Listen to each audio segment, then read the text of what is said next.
Hello, welcome to Card College. My name is Roberto Giobbi, and it will be my great pleasure to be your coach during this course in professional sleight of hand card magic. Now, playing cards is the most versatile instrument in the whole realm of conjuring.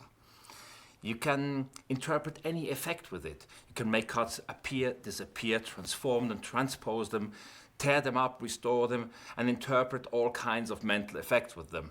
They are really like the piano in music. The absolutely fantastic thing about playing cards is that it's an everyday common object. Everybody knows it all over the world. And like a pencil, most people, they will write a shopping list. But in the hands of an artist or of a poet, they will make some art with it. And we use a common everyday object like the playing cards, and with our skill and our talent and with our creativity and the help, of course, of a very important thing, with the imagination of the audience, we're creating memorable, wonderful moments. Now let me say a few things how to use these DVDs. As you know, they are based on my Card College Volume 1 and Volume 2. There's 500 pages, and it's absolutely impossible to go into depth of details on this video instruction series as you'll find them in the books. So I advise that when you find a technique or an effect, to go back to the book and get to the details. However, there is one thing that no book, even the best book in magic in the whole world of conjuring, can do, and that's to show you that things are feasible. The feasibility, yes, that will give you the confidence that you can learn this too. You can see the timing, you see the pauses, you can see the importance of the look, all the things that are very hard to convey through the page of the book. So that's the advantage of these DVDs, and that's what you're going to see. Now, I suggest that you hold ready a notebook and make notes of everything you see, because this is a course not only about tricks and effects and presentations. I constructed this as a course about the structure of card magic. I would like to show you the working principle and the concepts that make magic work. That is the big frame into which I have put many tricks, effects, presentations and theories. Now, you recognize, or when I mention one of these concepts and principles, write them down in your notebook, because these are the things you will be able to use outside of the specific techniques and the specific tricks. You will be able to apply them in other disciplines of magic as well. And now, I wish you a lot of pleasure and much success in Card College. I'd like to briefly mention three things which are going to be important for all our work. First, the surface on which we're working. Second, the tools we're using, the playing cards. And third, the hands. Now, as a surface, I advise using some kind of surface like a felt or a velour, and there are specially made maps that you can obtain at magic dealers. Generally, I would advise using as big as mat as possible. Everything that you are going to do is going to look much more generous. There are also smaller mats. There's a smaller mat, even smaller mats, and I think you shouldn't be performing on small mats like that, except if you take this on a vacation to practice. Now, the second thing, which is very important, is of course the playing cards. You're going to wonder, what kind of cards should I be using? Now, I advise that you use generally poker size playing cards. The two sizes, one is the so-called poker size, which is a little bit wider, and the so-called bridge size. As you can see, one is a little narrower, and there are several reasons why I would say we should work with poker size cards. First of all, the poker size cards handle very nicely. Also, if you practice, if you can do everything with poker size card and you ever have to use the bridge size cards, everything will be as easy or even easier, while it won't be the case vice versa. Second of all, the design is usually nicer. Look, usually aesthetics is also a question of proportions, and because of the size, the poker size card just has the better proportion. You will find they are cards with different finishes. They are given different names. Usually You find them on the side of a card case, linen finish, air cushion finish, plastic coated finish, whatever. There is not a general rule what is better or worse. I would say try different brands of cards, try different coatings and see what feels better for you. Also, you will find so-called jumbo index cards, which at first you might think, oh, that's a clever idea. People can see the cards better, especially if they're farther away. Now, personally, I don't like jumbo index cards. I think that we are used to playing cards and we are used to seeing the whole image, the whole gestalt of the card. Yes, people recognize the whole and not just they're not looking for individual features of the card. They recognize the whole of the card, and this does not correspond to what most people at least have in their memory as being a normal card. So first of all, it's not true that they're going to recognize this more easily. I think they have to look harder to see it because it doesn't conform to what they're used to. And second, since it looks funny and unusual, they might think they are special cards. Then let me say a few things about the hands. There are large hands with small hands. There are people who have moist skins or dry skins. The anatomy of each hand is different. Now you're going to see that in this course I'm going to give precise instructions of how to use the hands, how to touch the card at specific points. I'm going to give very specific fingering instructions. Now be aware that you will have to change occasionally the way you hold or you do a slide. So do what Professor Vernon always advised, use your head. Understand the principle of a slide, of a trick, and if you have to, adapt it to your own hand. Also, you will find that some people have dry hands. There are products to apply. If you have two dry hands, for instance, this Sort Quick is something you find easily in the United States. It's something you apply. Bank tellers apply this to count money. Yes, there are different creams. If you have dry hands, you might want to research some products that solve this problem. On the contrary, you have your moist skin, you will find creams that help you avoid this. Of course, it goes by itself that you always work with clean and well-groomed hands and fingernails. And to finish this off, I'd like to quote a famous German philosopher, Karl Jaspers, who said, "The hand is the extension of the mind, and the cards, the instrument, is the extension of the hand." So everything we are doing with the cards, every slide we are performing, every effect we are performing for our audience carries a bit of ourselves, of not our hand only, of our mind in it. And I think being at all times aware of that will give everything we do more dignity. And it's a step towards a more artistic card magic.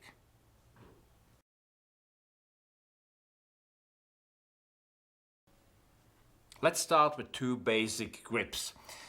One is the dealing position and the other one, the so-called end grip, also referred to in the literature as the biddle grip or biddle position. There are a few things that are important with the dealing grip. First of all, the left forefinger. The left forefinger is at the outer end and it controls the deck. If you didn't have it there, the cards would slide out of the hand. The second thing, the deck is not deep in the hand like that. You don't know clutching the deck. So it's sort of floating very lightly in the hand. Yes? Do you remember one metaphor that the deck is like a bird?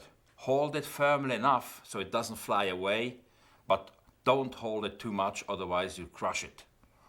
I'd like to draw your attention to this little space that the deck, you don't hold it like this, you hold it up like that. And the sign that you're doing this correctly is that the outer phalanges of the fingers will show just about halfway. The thumb can be held either lightly on top of the deck like this, on the side, or best of all, if it's possible, just like that. Because in body language, which is a language we should all learn, this says, I have nothing to hide. It's all very honest. Now the best grip of all is to let the deck on the table. As often as possible, when it is not necessary, rather than holding it in the hand, doing whatever can be done. If it's not necessary to hold it, then put it on the table. In many presentations, the spectators at the end will say, "How did he do that? He didn't even touch the cards." So that's the basic dealing position. There are some slight variations. First of all, there's the elevated dealing position. Now, if you transfer the deck from normal to elevated dealing position, that's how it looks. Now, it might look to you as if it slides, as if the deck slides along all the fingers. What it really does, I'm going to turn a little bit so you can appreciate this, is the right side remains in contact with the fingers. It's just like a hinge, like the page of a book. And the left side will slide along the left thumb. So here's how the transfer looks. And that's a move that's going to be very useful a little bit later. And a further variation is the so-called straddle grip. That's when you move the little finger to the inner end. It will allow us to have further control with some specific techniques.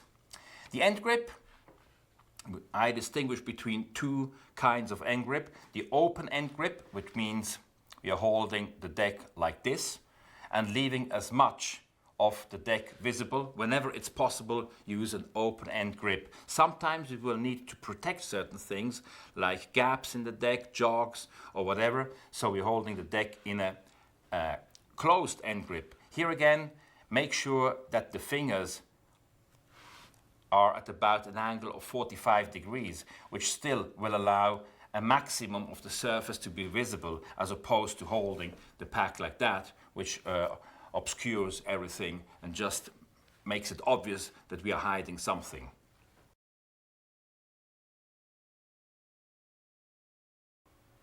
We will occasionally have to square the pack. So here is how to do it in different ways. We do the standard square up, which is starting in dealing position. The right hand takes over, the left fingers start to square the sides, then the right fingers square the ends. You can do the same by elevating the deck to elevated dealing position, doing exactly the same thing and then lowering it back. Now, another way of doing it that combines very nicely with some techniques we're going to look at later is the all-around square up. The all-around square up looks like this. It turns the deck 180 degrees. You start up by picking it up in end grip, and now the deck rotates on its face on the fingernail of the forefinger.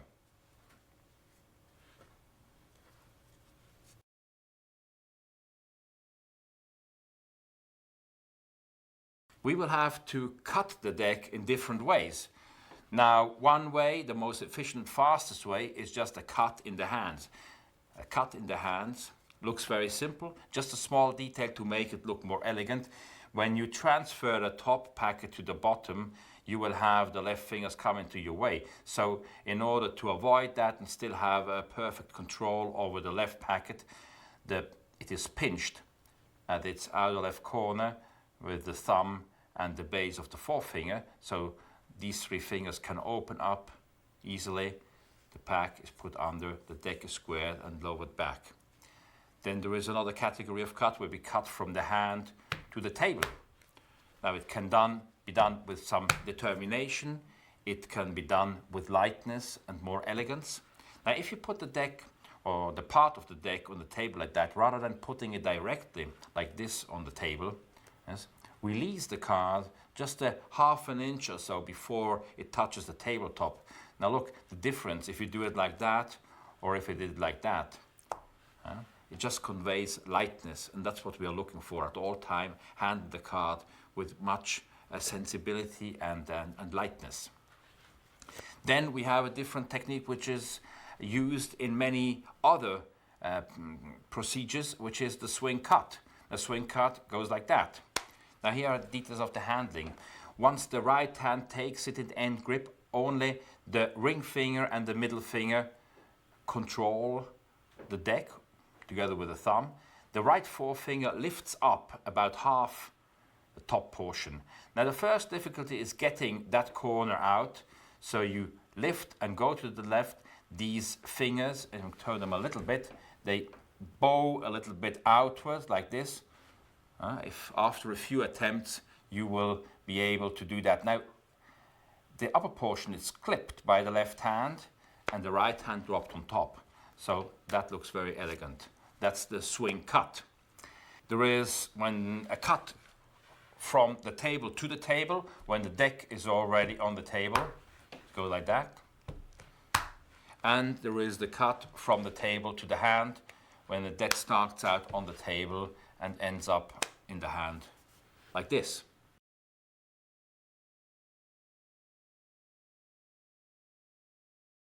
You'll often be required to spread the deck between the hands for different reasons, to have a card selected, to have a card replaced, to look for a specific card, and so on. There's a way of doing it where at all times the cards are under your control.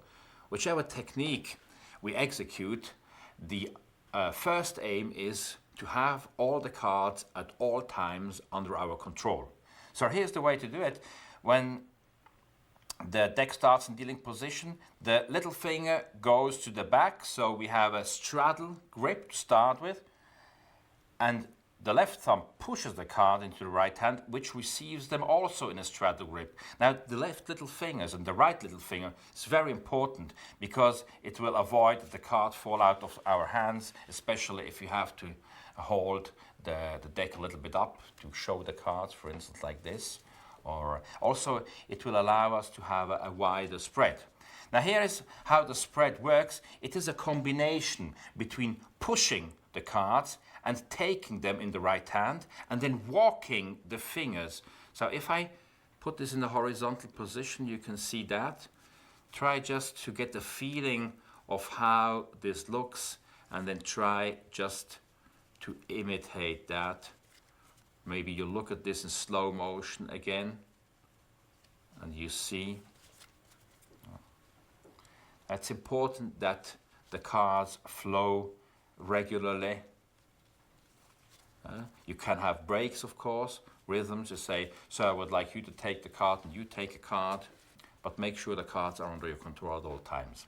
Now, a specific application of spreading the deck between the hands is when we want to remove a specific group of cards. Let's say we want to remove the 4 aces from the pack. So here's how to proceed. We start spreading the cards between the hands until we reach the first ace.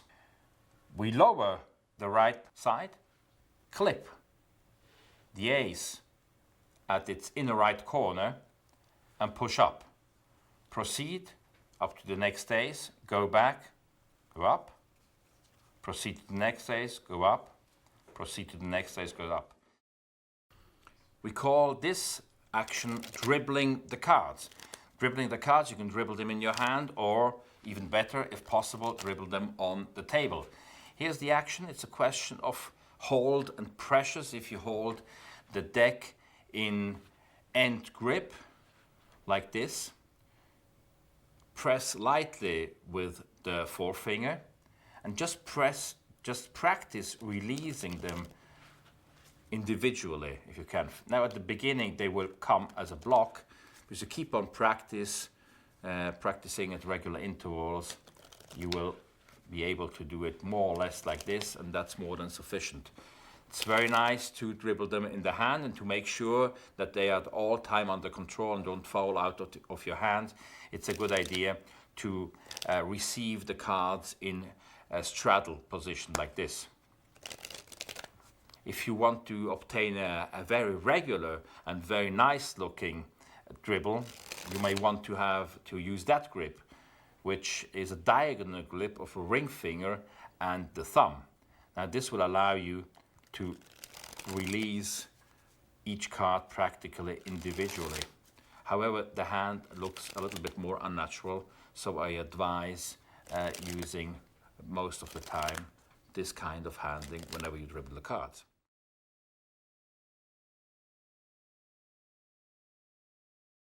Many times you will be required to deal cards. There are various ways the cards can be dealt. This we refer to as the draw method, as in draw poker, because the cards are being dealt face down.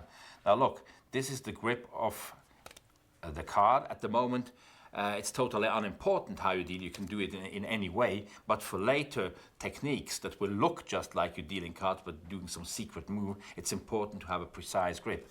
So it's good to learn this to begin with right here. We hold the card like this with 2 fingers, the forefinger lightly on the outer end, the ring finger and the little finger are curled lightly into the palm and touch with their back the right side of the card. Now this will allow for other techniques, for instance, to do a sail deal by simply keeping the card in exactly the position we have just seen, and now extending the ring finger and the little finger, and this will produce a sail. That's a very light and elegant way of dealing cards. Now another way of dealing cards, which is going to be very helpful in many presentations, is to deal them stud ways. That's like a stud poker. It's you can do it either by turning them this way, so you start out exactly with the same grip as you did in the draw method, but then turn the hand inward and turn the card face up. Now that's one way of doing it. The other way of doing it is going with the thumb on the face and turning them face up like that. But the nice feature of this is that you can produce this snap, and you can also sail them from here. It looks like that. Now whenever we deal the cards, at least in most applications, we want to deal them away from the deck rather than towards the deck, because in many applications of the deal some tricky action is going to happen in this hand, and so we lead the hand away. We make this a main action, and this is going to be a secondary action that gets much less attention.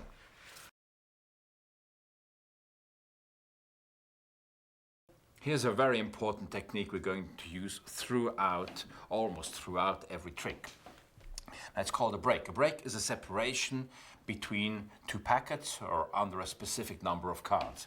Let me first show you how to obtain a break and how to keep a break in the center of the pack. I'm going to turn around like this. The deck is in dealing position.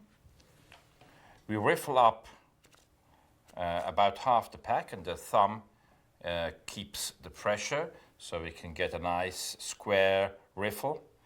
And at this point, the left little finger moves in a little bit, it just presses a little bit in, so that when we release the upper cards, just the pad of the little finger gets caught in between the packets. Now we call this a flesh break, or generally a left little finger break.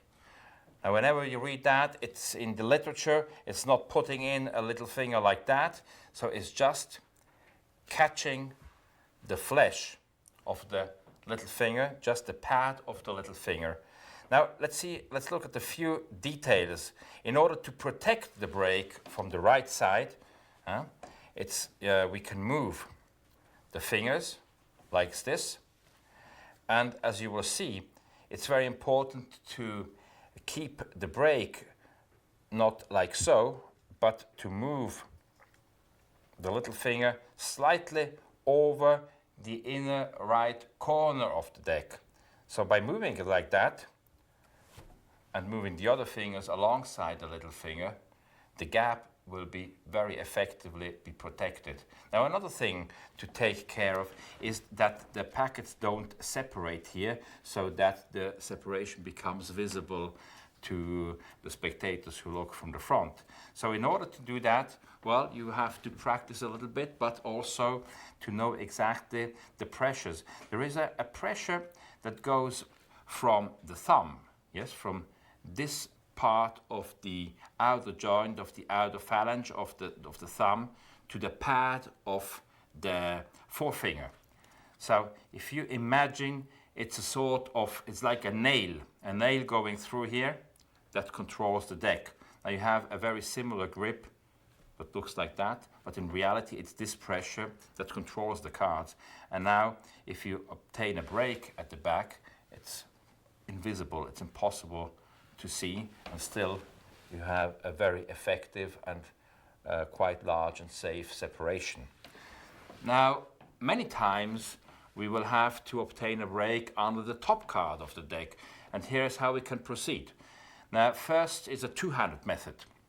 Two-handed method, the right hand goes over the deck for some reason. Maybe we drivel the card, now we go and square up the deck. Maybe we spread the deck between the hands and we use both hands naturally to square the deck. Whichever reason, the right hand is now in this position, and you lift up lightly on the card, press the little finger on the side as we did before, and instead of obtaining the brake and holding it in the center, it's being held like this. Now, a very important thing, or two things. One is, rather than lifting up, the danger is lifting up the top card too much is a visible action. So it's a good idea to just try to keep the top card as steady as possible and turn the left hand slightly inward with the rest of the cards. So what that does is that all the cards will be lowered while the top card practically remains steady, and above all it remains flat. Yes? We want by all means to avoid this thing, which looks like this ski jump. Also, in order for the right thumb to securely and easily pick up the top card, you want to bevel the deck slightly. So I'm going to exaggerate this for clarity here. The cards are beveled like this, which means that if the thumb afterwards pulls up like this, it will be easy to get 1, 2, 3, 4 cards. And remember, you're not lifting up, but you're lowering the deck. So you have a very natural looking movement. Let's look at the one-handed method to pick up a brake beneath the top card. Now, the most obvious way of doing it is just to push lightly, and I'm going to exaggerate this, and then draw the card back. And as the card is drawn back, the left fingers close up like this. They open up when I push the card. They close up like that. And in the closing up, the left little finger, the pad of the left little finger, is being caught between the top card and the rest of the pack. Now, a much more subtle way of doing that is doing it like the great Vernon suggested of doing it. Pull the thumb a little bit further down, use the forefinger as a pivoting point, and lightly push the card over. Now you'll see that because of the pivot, the card will angle. It won't slide parallel to the other cards, but it will angle, and that will be enough. Look, there's a far more than enough to just close in and get a brake under the top card. Now, well, of course, it needs to be covered, whichever technique you use. So this is covered by making a gesture, by saying, "Sir, would you just like us to assist you? Would you please name a number between 1 and 10, or whatever action that you will see in the context of the performance of a trick." The little finger brake is a very safe technique to hold a brake, especially if you have to hold it for a longer time, like 10 seconds or 15 seconds. A way to protect the little finger brake is to tilt the pack like so. So rather than holding it like this, which would allow the audience, maybe especially a spectator on your far right, to catch a glimpse of it, just tilt it 45 degrees, and still you can hold the fingers in a very natural position and protect it. Now, another way of handling the brake is to transfer the brake to another finger. Most of the time, we will be transferring it to the thumb. So when the right hand comes over the deck and seizes it in end grip, the right thumb can take the brake, put back the back where it's going to be taken over by the little finger. And let me show you from this side. So if I have the little finger brake, the right hand can come over at any time, and the thumb takes over.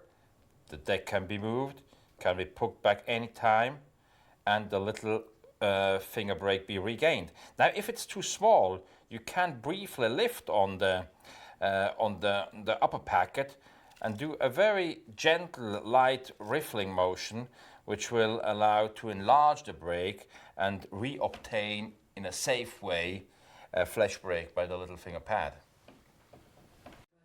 There are many ways to keep separation between two packets. We've seen the brake. Now let's look at the step. The step is just, I'm going to exaggerate for you, a configuration like that, which is the intuitive term, a part is stepped. Let's see how this can be done deceptively. We start from a brake that is being held usually by the little finger, like this. And now, let me stay like this. The little finger closes down. This results in the brake being lost, but at the same time, the upper packet being shifted into an oblique position. I'm going to exaggerate this a little bit like that, and you obtain more or less this configuration. So let's look at it again. The little finger brake closes down, and you get into configuration. Now that's an interesting configuration because if we press on this line as well as on that line, the step configuration will be maintained, even if it's very slight optically. With the sense of touch, it's very easy to find again. There's a way to be very secure about the step, and that's to accompany with the right hand the shift of the upper packet. So the easiest way is when we have a brake like this, the right hand comes over, the deck holds it lightly like this. Now the left little finger closes down, and the upper packet is accompanied by the right hand. Now, as you can see, it's almost invisible if you look from this angle. Now, if I turn around, you will be able to see what really happens. The left little finger starts the step, but the right hand accompanies as the packet a little bit like this, which will make for a very clear and safe step. Now, once we are here, we can do different things. Again, these two fingers can press as much as they like. They can even riffle. You can lift from this side, and the step configuration will always be maintained very clearly.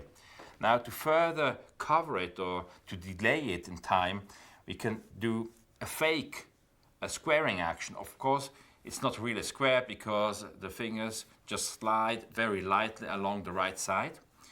We can go into an all-around square-up action, which really looks very convincing. I mean, not too much, yes? I'm exaggerating to make the point that something like this will be more than enough, and still the configuration is maintained. A further way to delay it is to simply put it on the table, and as the right hand leaves, just drag to the right a few cards, just very lightly. So the card will be in like this on the table, and let me turn it over a little bit, because you will be able to see they have quite a well discernible step, which is very well covered. Anybody who will look at the deck will just catch an unsquared pack of cards. Now we pick it up again in this line, take it over with these two fingers again in this line that doesn't alter the configuration of the packets, and then the little finger simply lightly presses down, which enables it to reobtain the brake, transfer it to the thumb, or do whatever is necessary for the trick you're going to perform. A very effective way to display the cards for a selection or to show the deck is to use a so-called ribbon spread. The ribbon spread looks like this: face down, face up. And it's very easy to obtain. You start out with a deck in end grip and the right forefinger on the left side. The right moves in an arc, like this. And when you hold a deck like this, the forefinger just opens slightly, and with its opening, lets the card slide out. At the same time, the forefinger presses down. So that's how it looks. So after the deck has been spread, it needs to be picked up, which can happen by joining both hands like this. The left hand, this looks very neat and very elegant, and the deck ends up again in dealing position. Or it can be done with just one hand. Now when you spread the cards and you do it this way, the indices will face towards you. That's an advantage if you want to look for a specific card, or if there is an arrangement you don't want the audience to detect very quickly. The indexes standing on their heads make this more difficult. If it is important that the audience sees the indexes in a clear and unmistakable way, now either you do it with your left hand, as I just did like this, or you change the grip like so and spread the card like this. You're going to obtain a very nice ribbon spread. Now there are different ways you can ribbon spread them.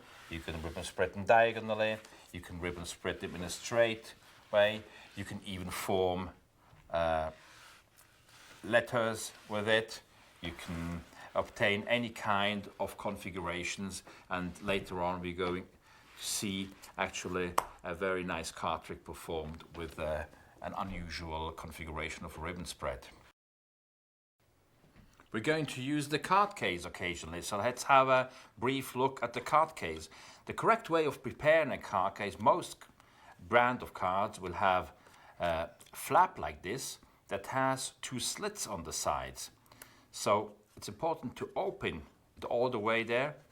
Press is really open, you will have side flaps, and you have a thumb notch. Now look what this is good for. It makes for a very elegant way of taking the deck out of the card case. So the hand seizes the deck like this. You open it with one movement thanks to the thumb notch. You can touch the flap, just open it up. The fingers bend the flap backwards like this. And it's very easy thanks to the thumb notch on one side and this extra fold on the other side to pull the deck about halfway out without the hand leaving the deck. Pivot the deck like so on the fingernail. Extract the deck where it falls directly into your left hand. So let me show you how to take out the cards in one smooth movement. Ladies and gentlemen, a deck of 52 playing cards.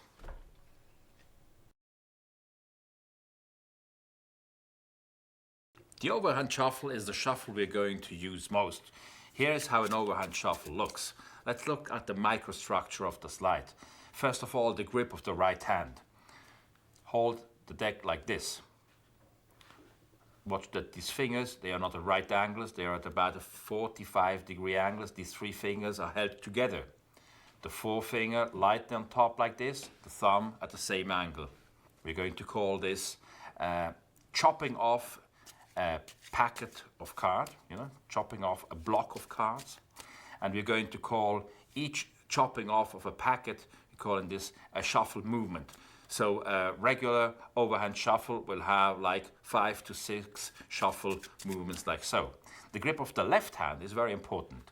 Here's how the cards are received after they come to the left hand. Look at this very carefully. Very important, the left forefinger, it avoids that the cards fall out of the hand from the front. At the back, you have the left little finger. It will later be able to control cards which are injogged. We call injogged cards, cards that protrude from the inner end. Now the way the block is pulled off, it's a combination of letting it drop. Some people will overhand shuffle like that by simply dropping packets. Others will pull off the packets with the thumb. Now I think the neatest way to do it is to have a combination. So have a very light grip, just enough to hold the cards, but so that you can start dropping a packet and pull off with the left thumb to obtain this action. Now the packet snugly fits between the forefinger and the middle finger. These fingers, they're not held too far down, they're not held too far up, they're just about comfortably resting against the face of the packet.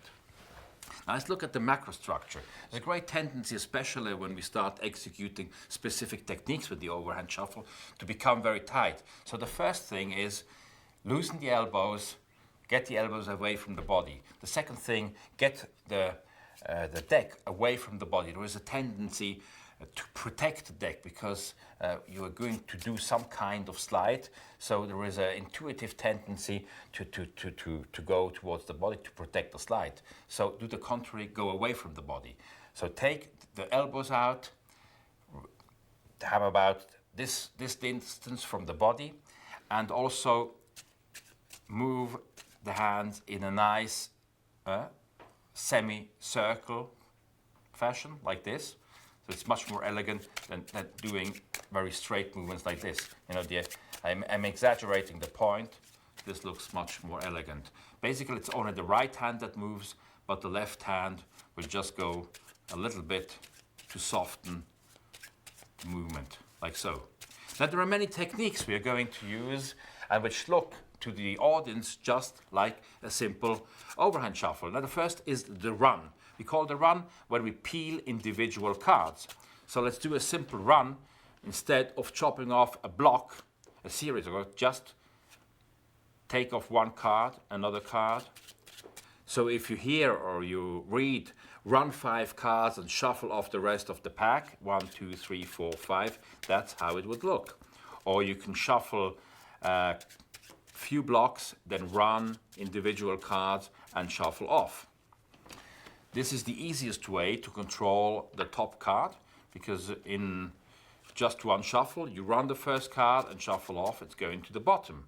Now you can run it back to the top by simply doing an overhand shuffle and at the end peeling individual cards. You might run into certain difficulties when you want to run cards. For instance, that the cards don't come off very cleanly, or that you're not sure that you can run the number of cards you need.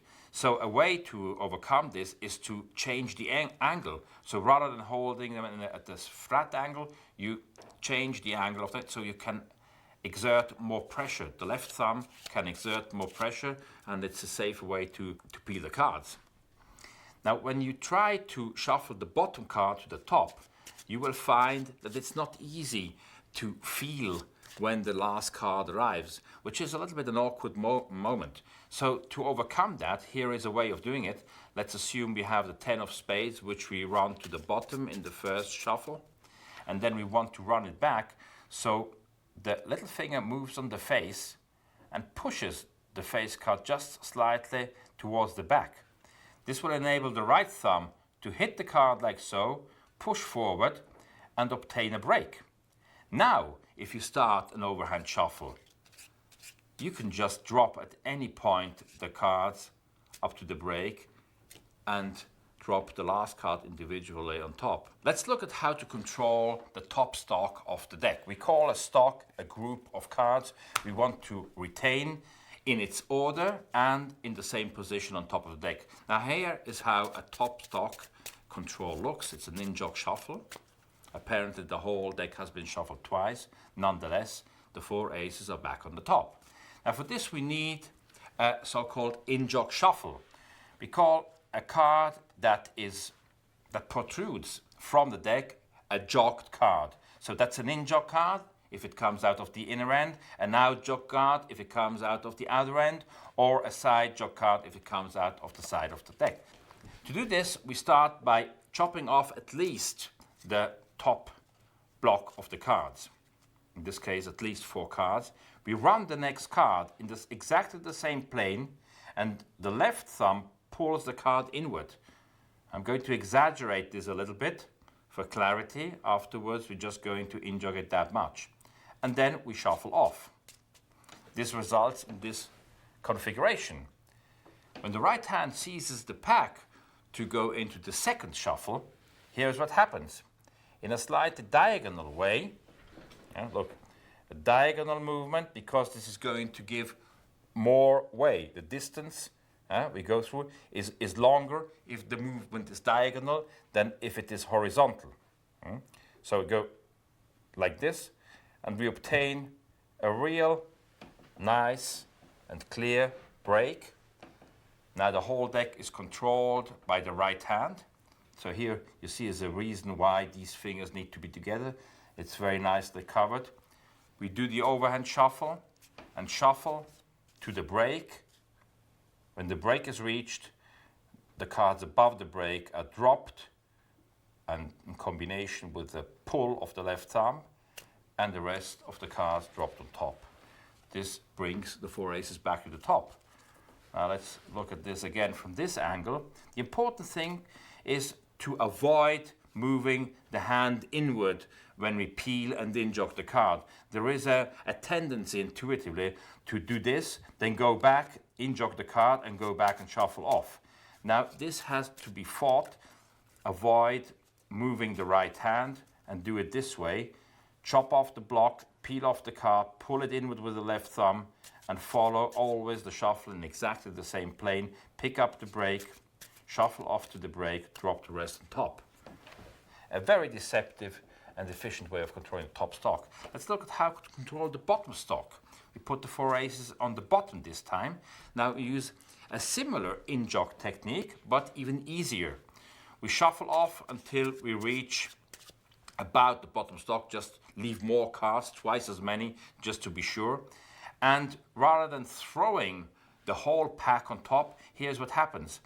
The fingers of the right hand release the cards, but keep the bottom few cards back. It doesn't matter if it's 1 or 2 or 3 or 4 or 5 in this case. And when the cards are brought down, they are brought down at an angle, like so, which makes them in-jog like this. Now here you can see the importance of the left little finger, because with the top stock control and the bottom stock control, in all in-jog techniques, the left little finger, yes, feels the in-jogged card. So you don't have to look. We obtain a break below the in-jogged card, shuffle off in the first shuffle movement all the cards above the break, and shuffle off, bringing back the 4 aces to the bottom. And in all these shuffles, of course, it's very important that we don't look at the cards. Now this holds true for practically every slide we execute. Yes, we have to practice so long as to be able to know exactly what the hands do, and at all times maintain eye contact with our audience, say something interesting, ask a question, do something, explain something, and as we do that, perform the necessary slide. So as I'm looking at you here, perform the slide, aces kept on the bottom. And here is a simplified way of maintaining the order and position of the bottom cards. So look, here's how it looks. Very efficient way, one shuffle, the cards remain the bottom. So what we do is very simple. You extend your left ring finger over the upper side and just block at least the cards you want to control. So the right hand lifts up some cards except the bottom block. That's a very efficient way. You have to practice a little bit to get that feeling to extend the ring finger. At the beginning you will think your finger is too short, but that's not true. Regardless of the anatomy of your hand, you can shift your fingers around to make the ring finger grab, or you can even use both fingers depending on how long your fingers are. You can go like this and grab the card. And look how effortless and elegant the shuffle looks. All time you just keep the bottom stock on the bottom. You know, I've been doing magic now for 35 years. And I think I haven't missed a day where I didn't handle playing cards. It's my favorite instrument. So you get to learn things about playing cards that are unusual and other people might not know, you know. And still there are things which surprise myself, you know, I find even scare me sometimes. Well, let me demonstrate. There's a pack of poker cards. Yes, you play poker, blackjack, bridge, gin rummy. Mm-hmm. 2 cards. Okay, very good. Now, I'm going to ask you to play a very simple game. Yes, you're going to... Okay. Good. Shuffle and cut. Good? Yeah. You happy? Mm-hmm.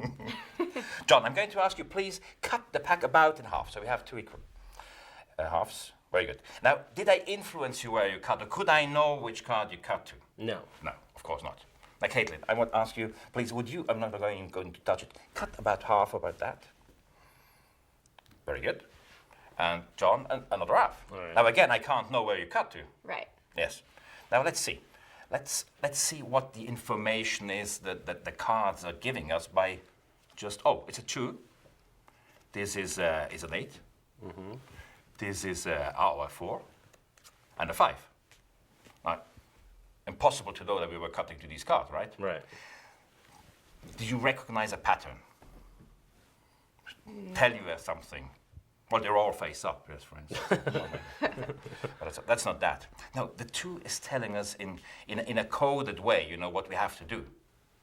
2. We have to... Oh, you can't, no, you don't speak the language of the cards. That's why I'm telling you, you have to count 2 cards, because it's a 2. Okay.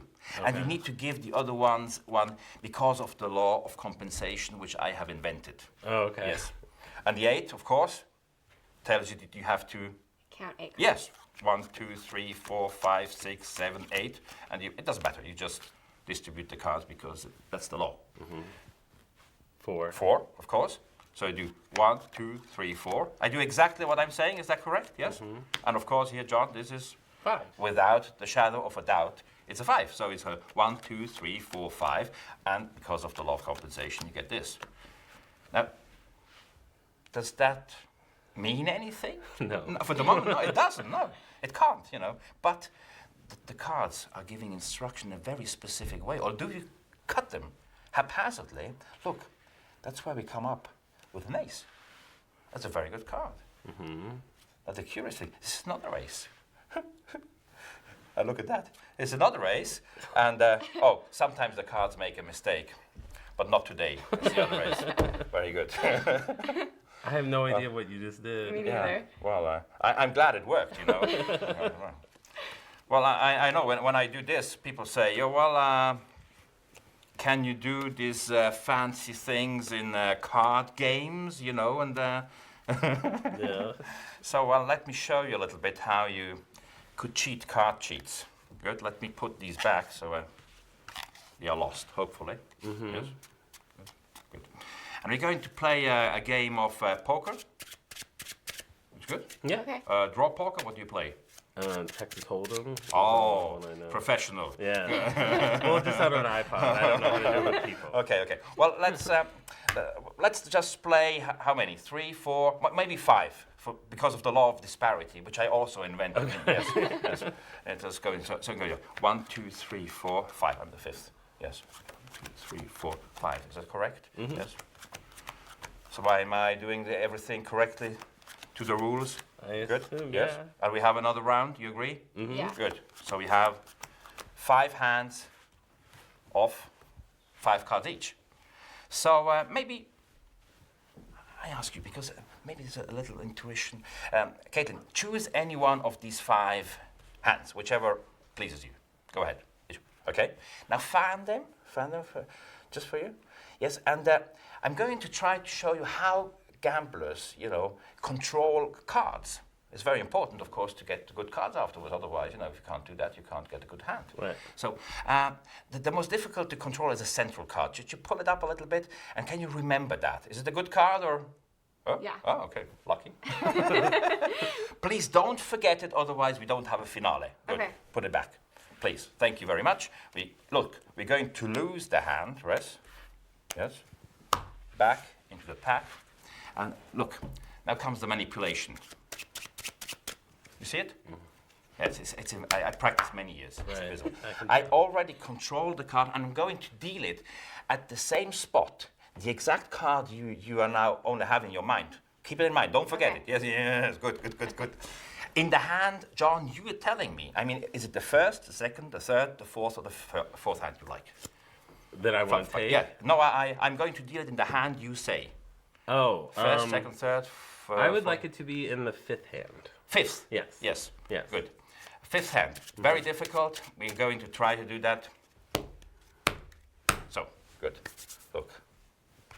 1, 2, 3, 5. Right. 1, 2, 3, 4. Definitely. In the same position. In the center. Caitlin, correct? Yeah. Did you notice anything strange? Not a thing. Impossible to notice. Impossible to notice. Now look, you decided on the hand. Right. You just thinking of this card, which you looked at, you saw. So it should, if it's true what I'm telling you, it should be exactly back in this, because it was a central card, yes? You picked. What was the card? A king of spades. King. Oh, that's a good one. That's a great card.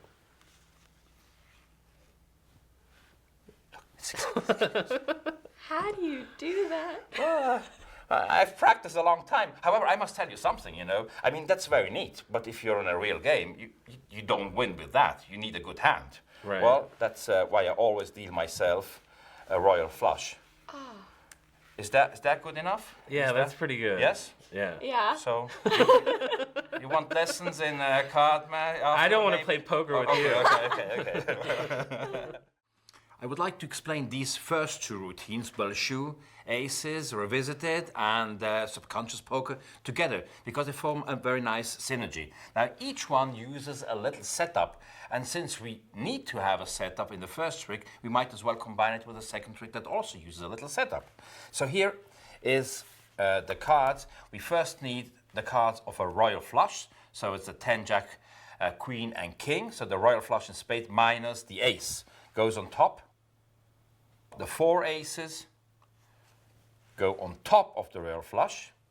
We add 2 indifferent cards and a 5 that goes on top. So here's our setup. A 5, 2 indifferent cards, the 4 aces in any order, and the 4 cards of the royal flush also in any order. Doesn't need to be in a specific order, just the 4 cards. Okay, so here we go. We start with Belshu aces, which is a trick invented by a very little known magician, Steve Belshu, published in the 30s, with a very clever idea of Richard Folmis. They start that by doing an in-jog shuffle, retaining the order and the position of the top stock. Right? The spectator is going to cut the deck into 4 packets. So to make sure that the 4 packets are approximately equal, a good procedure is to ask the spectator first to cut about half the pack and then cut each half again in half. This guarantees that the packets are more or less the same. Of course, very important each time the spectator cuts to emphasize that you couldn't have known what card is going to cut and what card is on top. Now comes a very nice touch by Richard Folmer. We have 3 indifferent cards the spectator really cut to, and we have the top card, the original top card, which is the 5 of diamonds. So remember, there are 2 indifferent cards now here, followed by the aces and the royal flush, which you're going to need in the next trick, Subconscious Poker. So here's a very nice justification for the procedure, which in the older versions was always a little bit, difficult to explain because you had to do some things which didn't really have a reason. Now here, we deal 4 cards because the cards tell us to deal 4 cards. And I justify the dealing of 1 card on top of each other packet because I say, well, that's because of the law of compensation or whatever fits your style, but it can be a funny line or something serious. Now, when we have a picture card, well, either can count 10. In this particular case, I do have enough cards, you can estimate it very easily. Or if you think you don't have enough cards, because the picture cards count 10, you can spell the card as I did in the presentation. In this case, I can do King, K-I-N-G, and then distribute a card on each of the other packets. Same thing for this packet, 1, 2, 3, 4, and distribute the card on each of the other packets. Now what happens here doesn't really matter. The important thing is that in this process 3 cards go on top of our setup, which makes that the 3 cards add up to the 2 which were already there, which makes a total of 5. So I get rid now of 1, 2, 3, 4, 5 cards. These are the 5 indifferent cards. And when I distribute the cards on top of the packets, well, what I'm doing is actually distributing the 3 aces. I bring the 4th back. So the only thing left to do is to reveal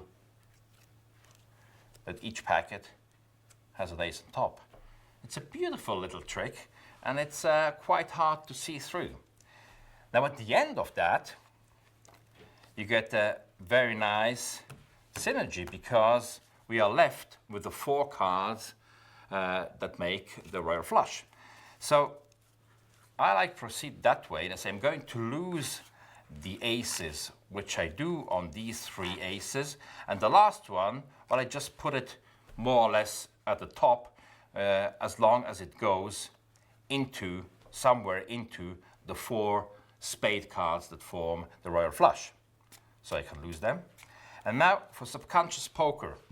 Subconscious poker is a very nice idea by a gentleman called Joseph K. Schmidt. He's a famous illustrator of magic books. And well, here's how this piece goes. The royal flush starts on top of the deck. And I have to add 10 cards. That's where we can use the run, which we just learned in the previous technical chapter. Now, in order to run 10 cards is a little bit long. And so a good idea is to split it in 2 shuffle actions. So here's what I do. I will run 5 cards, 1, 2, 3, 4, 5. And then I drop the rest of the packet, retain the bottom few cards, and just in-jog them. And immediately I pick up a break beneath the in-jog and shuffle off to the break, which brings the 5 indifferent cards to the top, yes, followed by the royal flush. So I repeat this procedure, 1, 2, 3, 4, 5, and I end up having 10 indifferent cards, 1, 2, 3, 4, 5, 1, 2, 3, 4, 5, yes, and the royal flush. Now what happens now, if I deal 5 hands of poker, the 3rd card of each hand has to be a spade card. So here's how we do it. Now there's a problem with all the dealing tricks because it's going to deal 25 cards. It's a potentially boring moment. So how can you solve that? Well, first of all, in the deal, it's a very nice idea by David Malek. Instead of going, out and dealing, doing the movement, half the movements, you just deal them close to yourself. And at the end, when the cards have been dealt, we push the cards out. So we save time on the dealing. And it's also important that in the dealing itself, sometimes you interrupt the deal, you make a little comment, you look at the spectator, you deal another round, you make another little comment, so to keep the action interesting, yes? Good.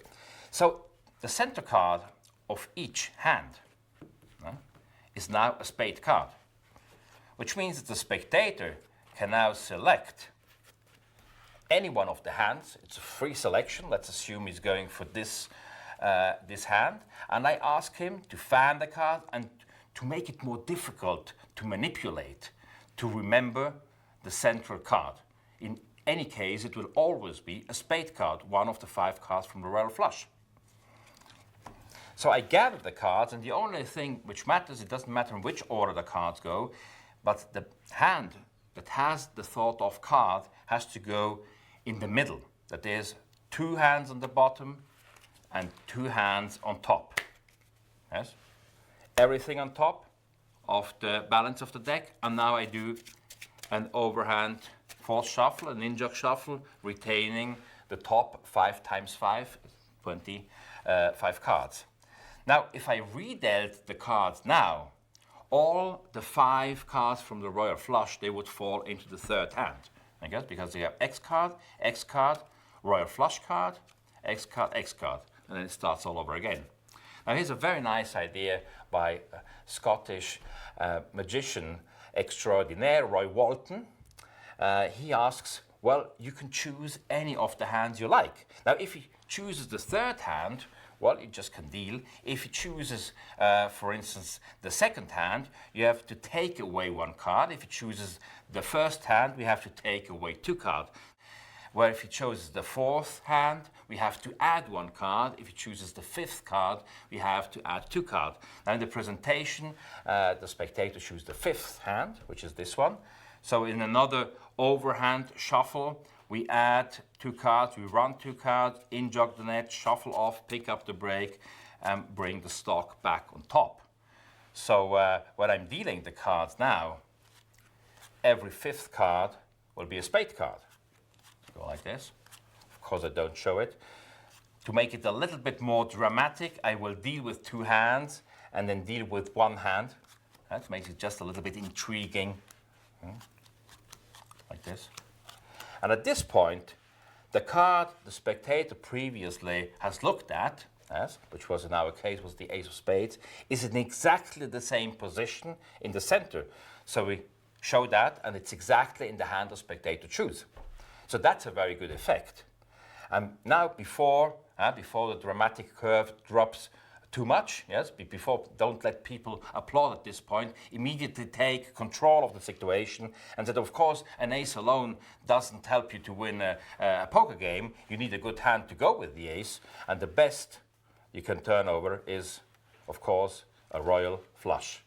And a good way to display the cards is in a diagonal order, because in this way the indices will look right from either way you're looking. If you look from the front, you look from the back, and also as an aesthetically more pleasing configuration of the cards. So that's subconscious poker.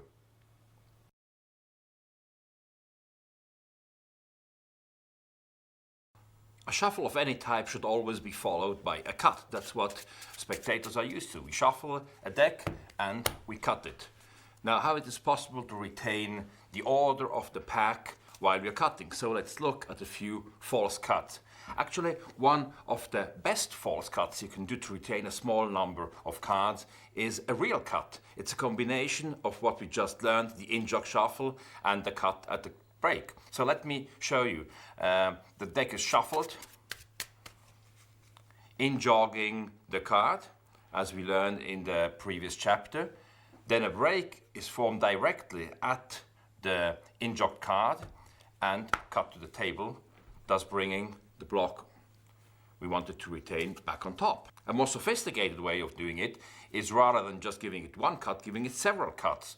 So I pull off a small packet, like a quarter of the pack, in-jog the next card, shuffle off, and now rather than cutting directly at the break, I establish first the break, cut small packets, 3, 4 or 5, and then cut at the break and bring the stock back on top.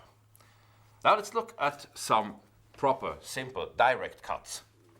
The first cut, we call it the optical cut. That's how it looks, and it retains the order of the complete deck. I'm going to put these aces on top, so just to give you an idea. Now in any slide, any type of slide, there is an external and an internal reality, as Arturo de Ascanio called it. There is a way we want our spectators to perceive what we are doing, and that's the external reality. And then that's the internal reality, that's what we are really doing. And it's very important to execute all the slides in a function of the external reality we want to create in the mind of the audience. Because if we don't do that, there is no deception. Now, what we're doing here, we're simulating. First, so with every slide, it's important to understand what are we apparently really doing. We are really holding the pack in dealing position after any type of shuffle. We are cutting the top half on the table, and we are following up with the next. That's what we apparently do. What we really do is, rather than taking the top packet, we extract back from the bottom. So here's how it looks. Let me turn the top card face up so you can follow this better. The bottom is pulled out like this to avoid that cards, follow up. Sometimes can happen that you get this configuration to follow. To avoid that, the left forefinger presses back immediately and the other fingers press forward. So this will allow to always have a perfectly squared packet. For additional deception, this packet is dropped as soon as the right hand puts its packet on the table. And then the cards are left in a slightly unsquared configuration for a few seconds before you go back and square up. The moment you square up, the audience will see this unsquared configuration and remember that it has been really cut. Now, when you do this, really try to imitate the dynamics of the cut, which is that sort of S move. There's a sort of S movement, and you go like that. You can introduce an additional subtlety that was shown to me by Ron Wall. You go like this, you turn it over like that, and you get a little thing. Well, it's a matter of taste. The important thing, it always has to be deceptive. Another false cut I call the swing false cut, because it uses apparently a swing cut. That's what it looks. It really does retain the top card. So we are simulating really a cut like this. In reality, we swing cut the top half like so, go to the table with the other packet, put this packet on top, again in a configuration like this, and square up afterwards. Now let me say something about the eye. It's very important that the moment the cut is executed, you look up. And as soon as the packets have cleared, you look down. So that aids the deception a lot. Here is a concept I would like to introduce, which is, let me clear this off. Look, is that a convincing false cut? The still is on top. So this uses what I call the actio interruptus. It's a principle that can be used in several other slides. And what it does is you start an action, then interrupt it for some reason, and follow up. So here's how it looks with the swing false cut. We start the swing false cut, but then pretend there is maybe something on the table, or we ask a spectator, come a little bit closer, or please take the pencil, or can I have the card case, anything. We go back and cut at the break, and this really looks like a very convincing cut. Now here's another false cut from a very old false cut, as the old-timers used to do. It's in a book by Conradi Horster at the end of the 19th century. And here is how it looks. Very deceptive. Let me turn the card face up. We go like this. But since the cards are cut in a different way as they are picked up, the spectator gets confused in the orientation of the packets. So it's a sort of topological illusion. Now, to further aid the deception of this slide, we can introduce a brief break at this point. As soon as we've give somebody a pencil, or again, do something, or say, come a little bit closer, and then go up, pick it up. So it would look like that. Sir, can I give you this pencil? Thank you very much. Now, please, would you sign whatever? A variation of doing that is cutting from the hand, and then going and picking up the packets and applying the same ideas that are already exposed. One last false cut technique is called the slip cut. Now the slip cut, that's how it looks. The slip cut does many things. First of all, the technique. I cut off about top packet, but the left thumb, which rests very lightly on the top card, retains it so that it falls on the lower half. So if I do that, the order of the deck is retained, but only the top card is lost somewhere in this order. Now that has its functions if we want to get rid of a card, for instance. If we want to retain the top card on top for whatever reasons, we can do the slip cut on the table. So we do this, we replace it, and it's there. If we do this twice, we can retain the exact order of the entire deck without losing a card. So here is how we can do that. We do a slip cut, like so. Apparently replace this square, but really we replace it in a stepped configuration, as we have seen in the first chapter in the basics. The right hand takes it back. We reobtain a break at the step and repeat the slip cut, which brings the deck back in exactly the same order than before. It's a good idea to always follow an overhand shuffle, a river shuffle, whatever it is, with a cut. Don't draw attention to it, just do it. And follow it immediately with some kind of action, with some kind of information, or proceed with a trick. so that the audience doesn't have time to analyze what you've been doing. They just perceive the whole of what you did, which is a shuffle and a cut, and then the next thing is introduced. Well, let me show you something unusual, Caitlin and John. I would like to, well, maybe you shuffle the cards. You shuffle? Well, why don't we just, you shuffle half and you shuffle half. There you are. Shuffle the cards any way you like, give them a cut, because I'm going to show you, because every person has a personal card. I don't know if you know your personal card or yours. Well, I'm going to show you. Well, it's okay. And I'm going to shuffle them together, if I may. Yes? Good. Good. Now, my personal card, just to give you an idea, you know, is a 6 of diamonds. Well, I don't look like the 6 of diamonds. Yes, look, I'm going to put it over here. Now, Caitlin, I don't know you very well, so I have to ask a personal question. Okay, may I? Yes.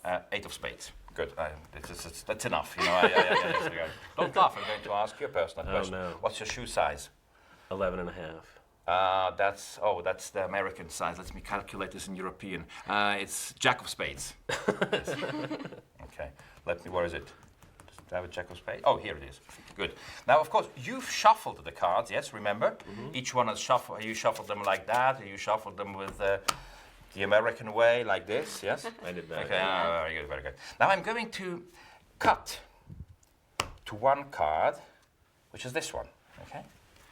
And I'm trying to even more complicated cut, okay? Even more complicated cut. This one. And for you, John, give me a small number. 2, 3, 4, 5. Not too big. Is 14 too big? Yeah. Oh, 2. 2. Well, I mean. That's You too sure? small. No. It's very good. I mean, whatever you want. I'm happy with 2. 2. Okay. Well, then I just do 1, 2. Oh, okay. Oh, I'm left. And you go to guess. Now, if it's true that these are your personal cards, I was able, you know, although the deck was shuffled by you, to cut exactly, look, to its mate. Yes, exactly. So, because this worked out, now you know for the rest of your life, your personal card, 8 of spades. John, your personal card, Jack of spades. Hat trick is a nice little trick that illustrates very nicely 3 different kinds of false cuts. So after the spectator have shuffled the cards, I take the pack and spread it face up. Immediately as I spread it, I sight, I look at the top card. In this case, it's the 3 of spades.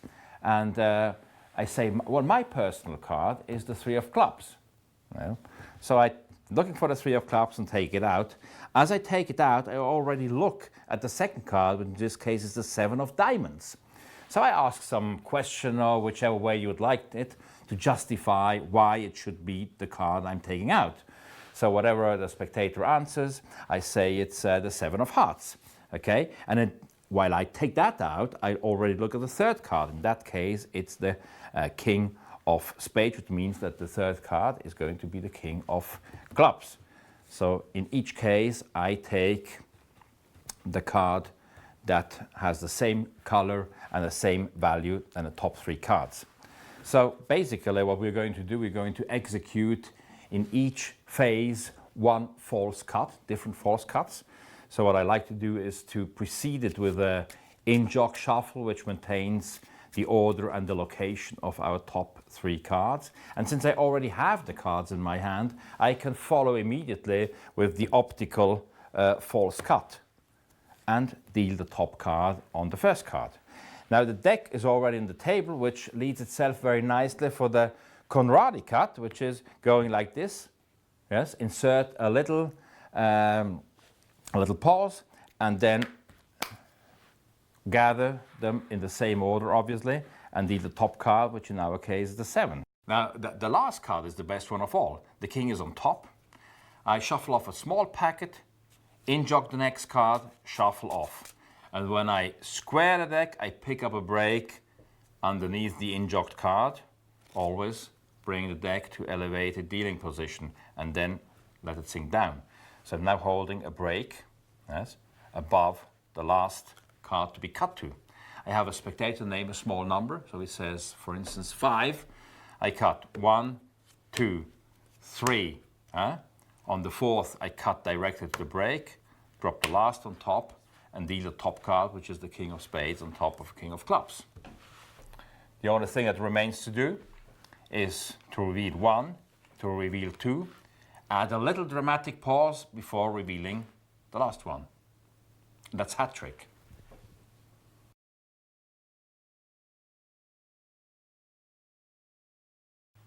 We come to a most important chapter now, that's card controls. The old-time magicians used to say you only need 3 sleights. That's a control, a force, and a palm. Now the control is, as the term says, controlling the selected card of a spectator. Now let's see how to do this with the overhand shuffle. The overhand shuffle control works like that. I shuffle with an overhand technique and ask a spectator, please say stop whenever it pleases you.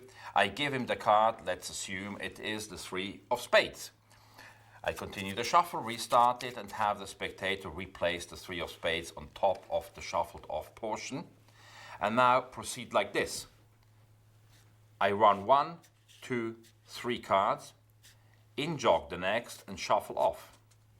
Now form a break at the in jog, bring that back to the top, and the selected card is now forth from the top. Now many applications that will be good, because you can of course bring it to the 5th, the 6th position, or whatever you like, so it's directly in the position you're going to need. Now if you need it at the top or the bottom, there are different ways of getting rid of these 3 cards. Now one way of doing it, using another shuffle. That is, we run 1, 2, 3, 4 cards, in jog the next card, shuffle off, and then go to the break and bring it back on top. Now this can also be performed by using simply a cut. So let's go back where we have 3 cards on top of the selection. We shuffle 1, 2, 3, 4, in jog, and do what we learned in the false cut chapter. We obtain a break underneath the in jog, and now cut several packets, and the last cut will be directly at the break, bringing the card back to the top. In any type of control, one thing is very important. That's to apply what Ron Wall called the degree of freedom that has to be the same when you select the card and when you put it back. There are different degrees of freedoms to have a card selected. For instance, you can say stop, take this card. It's a little degree of freedom. This looks like a little bit more degree of freedom. Or if I say take a card, this is even more degree of freedom because I don't even touch the card. Or I can give the deck to a spectator and say go out of the room and take a card. It's a very high degree of freedom. Or I can simply say think of a card. Now when I take the card back, I can do the same degrees of freedom. I say put the card back here, or I say put it back like this, or put it back here, or I can say put it back when you're outside. Now the idea here is that you don't ask the spectator to select the card outside of the room, and then when he comes back, you take his card and say, put it back here. I mean, that smells. So it's very important that if the technique requires a certain procedure, like here the overhand shuffle, that the way the card is being selected is the same or at least similar. So a way of doing it is either asking him to say stop as I did before, or a little better, to shuffle in the space where the selection is going to take place, then offer the selection. And now go back into this space where you did the shuffle and ask for the card back. Yes? That feels very similar, so that the 2 degrees of freedom are close together. Now let's look at another type of controlling card, the diagonal push-in. In the diagonal push-in, the card is taken, inserted somewhere in the center of the pack, and apparently completely lost in the deck. In reality, you can at any time cut to it and bring it to the top or to the bottom. So let's see how to do that. If you take the deck in dealing position and push with your right hand by pushing in the center of the card, well, any card will just go in. However, if you don't push in the center, let's say you push over here, now here's what's happening. The card goes in at an angle. Same thing, if you push on this side, the card will go in at an angle. So that's the working principle behind diagonal insertion. Go like this. Important that the left thumb protrudes a little bit, yes, like this, over the outer left corner. When the right hand, that should appear like this, pushes the card in, reality is the middle finger that pushes, the left side will hit the thumb. You will have to move away the little finger and the ring finger a little bit. And when we do this, I'm going to exaggerate this a little bit for clarity. You're going to obtain exactly this configuration. Of course, that's covered from the front. On the left, you will have a little corner protruding, and this is protected by the left thumb. That's why it has to be a little bit over the corner. The thumb immediately goes forward, and if you like, you can correct this by pulling on the right outer corner of the card, like so. Now the edge on the left side, is completely clean. Now, similar to the step dynamics, there are two lines which will not disturb the configuration of the card in relation to the rest of the deck, which is this line and that line. So you can freely riffle the cards. We can do the fake all around square up, as we've seen in a different context previously. And at any time, we can lower the deck into dealing position, block it with the left thumb, and now push either downwards, which is usually easier, or upward and obtain a break wherever we need it. In this case, let's take a break above. Now it can be cut or shuffled to the top, or you can proceed to the, according to the requirements of the effect you're performing. There are different situations to get into this, because it's very rarely will it be a good procedure to say, please give me the card, I'm going to put it back. You know, that smells again. So here are ways to get around it. We can fan the deck and ask the spectator to put the card back. Now, if we hold the fan like this, and the spectator won't be able to insert it more than a bit, or we pull the fan back, and now we can close the deck and immediately go ourselves into the diagonal pushing. Another way of doing it is holding a fan like this and asking spectator to say stop while we go like this. When he says stop, we can pull up the card so you can better see it. Close the fan, and we're again in position for the diagonal pushing. And yet a third method would be to have the deck spread on the table like this, go over with the finger, pull the card out, ask the spectator to look at it, or to take his card that he has selected from the fan himself, from the ribbon spread himself, and put it back like so. In each case, we have found a way of avoiding taking the card directly from him and pushing it into the deck, which looks a little bit phony and very restricted. Now let's talk about the peak control. It's a very interesting technique that has many uses. Here's how it looks. I would like you to say stop whenever you please. Stop. Look at the card. Don't forget it, it's somewhere inside the pack. We shuffle the deck and give it a cut, and your card has been brought to the bottom. So let's see how to do that. The peak control relies on a particular grip we have on the deck, and on the fact that if you lock the side of the pack like this and you riffle it on this side, not only does it open where the index is, but it opens along the whole right side, which allows the left little finger to obtain a break. The grip is essential. Imagine you have a nail through the deck at this point. Yes? So you have to have this grip. So you're forming a clamp with the outer joint of the thumb and the base of your left forefinger. So this is where it looks as if you held merely the deck in dealing position, but here's where the pressure occurs. And when you riffle like this, the whole side will open up. In order to protect the break that you're going to obtain, the fingers slide all together, and the little finger goes over the right corner here for about half, yes, of its portion, like this. About. So now, when the spectator says stop, simply do the same thing as we've seen with the brake at the very beginning of the course. Just press the little finger lightly. Press the little finger lightly, like this. Release the card, and the brake will be obtained. The dynamics to follow this up are the following.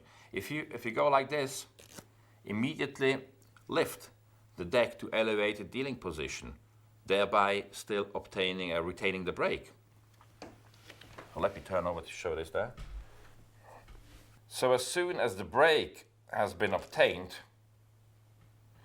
you can bring the deck to elevated dealing position as we've seen previously, slightly riffle the outer end if you like, not too much, and then lower the deck again to basic dealing position. Now from here on, we can even cut to the brake or do the post-peak overhand shuffle control, which can be applied to any type of brake. In this case, we are assuming that we're holding a brake underneath the peaked at 3 of spades. The deck is seized in end grip and now brought into overhand shuffle position. Now to do this, you need a very light grip. You must try this a few times. You take the left little finger over with the right thumb, and now the deck drops by its own weight into overhand shuffle position, which automatically widens the brake. Now the left thumb can just take off the cards and the rest be shuffled on top. You can immediately follow up by keeping with your ring finger the bottom card and then follow up by any type of false cut we've seen before. For instance, like the swing cut, false cut, which delivers the card to the bottom. The peak can also be done by a spectator rather than doing it by yourself. So you can ask a spectator, please look at the card and just demonstrate how he can open it. And with his forefinger or with his thumb, he will push back a portion. You push against, yes, push against so that the brake opens a little bit. He's going to look at the card, and when he releases it, automatically the brake will be obtained. It's very important to avoid that the front you can see, the deck splitting or a white line. So the way to do it really depends on the pressure that you have. Remember the nail or the clamp that is controlling this part of the deck. And if you do this correctly, there is no way you can see where the brake is held. The peak also allows a control of several cards. Let's look at the two-card control. I will use the little finger and the ring finger to hold the brakes. Now it looks exactly the same way. You have the first spectator say stop at this point. Now I release one card, which is very easy, obtain the brake above it and riffle off. I ask a second spectator to say stop and stop a little bit later and keep a brake now underneath the card. So I have two brakes which are held with the same technique. Again, just the pad of the little finger and the pad of the ring finger hold very easily discernible brakes. You can cut once at the first brake, at the second brake, the third brake. This will deliver the first card to the top, second to the bottom. When you do the peak, you can either hold the deck square and do it like this, almost square, or you can slightly bevel it. Something between this and this will feel all right to you. You'll have to find a way that feels good for you, but usually what I will do is to hold the deck slightly beveled like this. It will make it easy to riffle off the cards. It will also make it easy if you have to drop a card, or you can drop, of course, several cards and pick up the brake later. So when you cut afterwards to the brake, you will have the card delivered to the position you need to, if it needs to be at second, third, fourth, or fifth position, or whatever. I know there are people who believe that the cards can answer questions. I mean, some trivial questions, but there are people who believe they can answer important questions. Now, I wouldn't subscribe to that. Really, I wouldn't want to say that. But I found they can answer some questions I need to have answers. For instance, I'm going to ask you, Caitlin, take a card, any card. Look at it. Do you like it? If you don't like it, you can change them. You have the veto right. You can say, you agree? She can have that? She's happy Oh, with very it. good, very good. Yeah. Good. You happy? Yes. Good. Please remember it. Put it back into the pack. Go ahead. Yes, go ahead. And now I'm going to ask the question, where is the card? What is the card? Well, I have no idea, I swear, it's what the card is. I'm going to symbolize the question, right? Okay. The question is, and normally for a question you use a question mark, right? Right. The question is, where is your card? Tell me what your card is. Ace of hearts. As of course, the question needs a period, right? Without the period, the question is solved. Ace of hearts. Period. Any questions at this point? Well, the question is a very nice little trick, and it illustrates an application of the overhand shuffle control. So as you could see, the card is shuffled, the card is selected, it's put back. Let's assume it is the 5 of hearts in this case. The 3 cards are shuffled on top, and the next card in-jogged, and then they're brought to the top as explained in the technical section. Now, the reason I'm explaining this little trick, it shows a very important principle, that every card trick, especially a location card trick, is only effective, attractive, if it does have a plot, if it has a plot. And every trick, even if it's a short, quick trick like this one, as the great René Lavant always says in his lectures, every good trick needs to have a prologue. And that's something at the beginning that tickles the attention, says, makes people curious, like the ouverture in the opera. When the music starts, people go, shh, it's going to begin.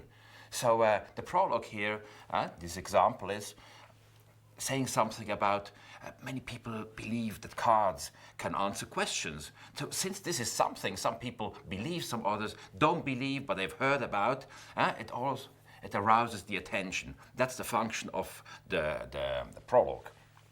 And then you go through a trick, which is very simple in this case. And this is a very pretty way of finding the card. And you use, this is an unusual application of using the configuration of the cards to get a very nice display.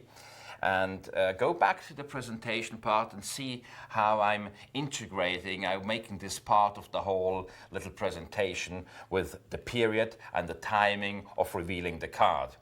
And at the end, I said, and if I remove the period, that is the card. Don't forget to have the card announced by the spectator. The spectator has said it's whatever the card was, 6 of hearts or 6 of hearts, period.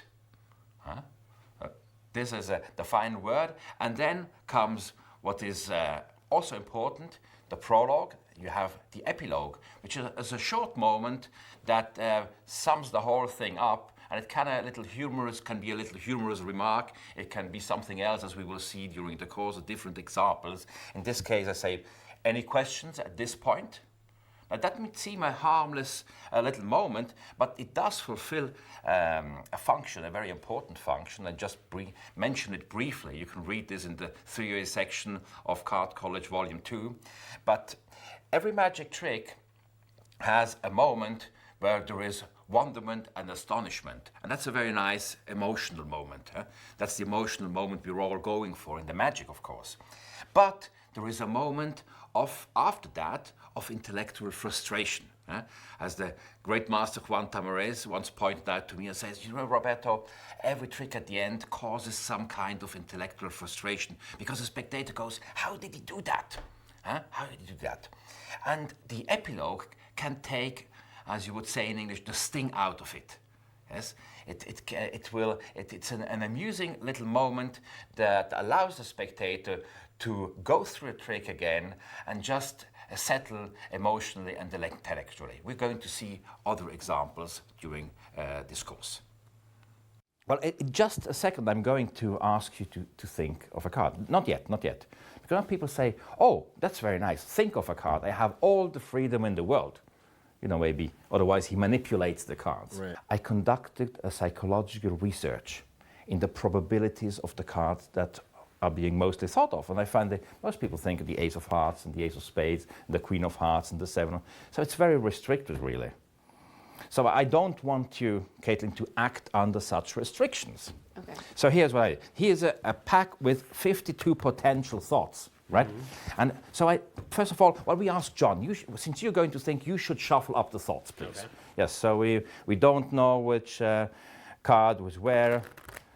Thank you very much. You give it a cut. Oh. Professional computer gambler. Yes. Professional. I only play cards on Very good. So here's what we do. I'm going to hold the cards like this. So I'm going to flip them through. And now you can see cards, and you can see, very improbable cards. Like 2 of diamonds or 3 of spades, nobody would normally think. Right. Okay? And I'm not going to look into your eyes because, as Socrates said, the eye is the window to the soul. And I don't want to look that deep. Today. So I will look away. And I ask you, Caitlin, you just say stop whenever it pleases you. Stop. Okay.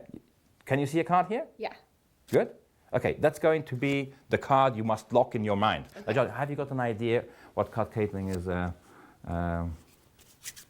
looked at and thinking of? No idea. You have no idea? No. I mean, you can't. No. Because she didn't take the card and show it to everybody. She just peeked at the card, so to speak, and now you're thinking. Yes. Okay. Now I'm going to try, I hope, to find out, to read the card she's thinking. And for this, I'm going to show you the thoughts. And the only thing I would like to ask you, don't say anything. Don't move, don't change the expression. But when you see the card coming by, she must think, stop. Okay, you can try, John. You can try and look at her if you could read when she thinks stop. And of course, you must keep a poker face, okay? And I'm not going to look at you because I'm going to concentrate just listening to your mental voice. Okay. Okay? Okay? Now, don't. Okay. So it's somewhere in the pack. I have no idea. Very difficult. I don't look. You look at the card. Don't look at me. Okay. I don't look at you. But I listen. You haven't yet thought stop. No, I know. Yes, wait. Now. Now you thought stop. Yes, is that correct? Yes? And did you see anything? It's difficult. Yeah, you had many years of experience. Yes. A red card, 7 of diamonds, you said stop. Is that correct? A penny for your thoughts? 7 of diamonds, is that correct? Yeah. Oh, it is. Well, here it is. A penny for your thoughts.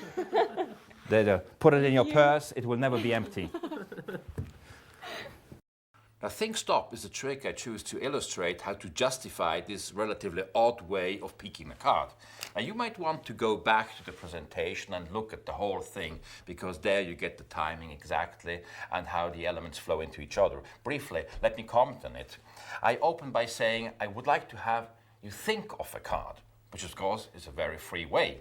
Now, I reduced this a little bit by saying, of course, there are cards people think more often than others, Ace of Hearts, whatever.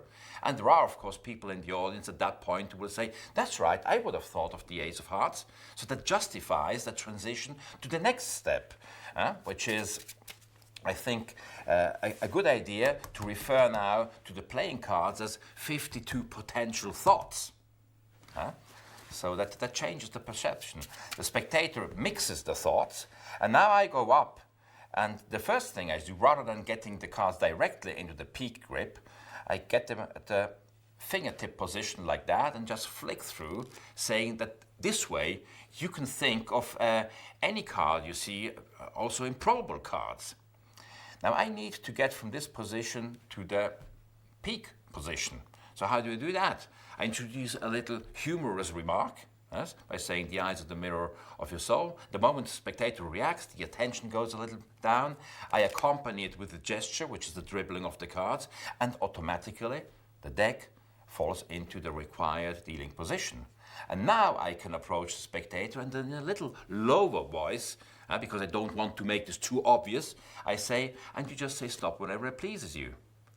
So you can see how we got to the think of a card. We transited step by step to the relatively restricted selection of just say stop.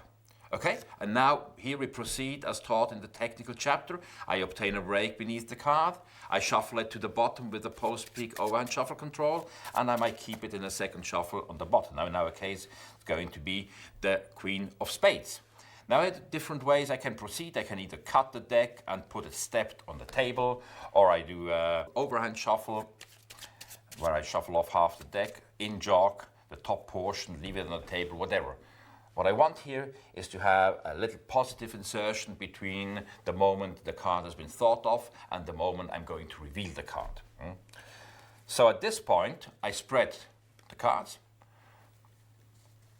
And of course, I have the break under the thought of cards. So when I reach the break, of course, I know this is going to be the thought of card. In our case, it's the Queen. And I stop and I said, oh, that's why I hear you think stop. That's your card, and when I take it out and throw it on the table, I name it because I can see it. I say, and it's the Queen of Spades. Overall, it will look as if I had divined the thought of card and knew when she thought stop. If you want to do this even more convincing, well, you have to glimpse the card. It's a chapter that's going to talk about a little bit later, but just I will mention it when the card has been brought to the bottom with a peak. Remember, I shuffle it, put the deck on the table, and when I start, just before I start spreading the cards, I riffle up at the break so I can see the card a spectator looked at, and I know it's the Queen of Spades. So when I stop, I can even announce it, and then throw it on the table.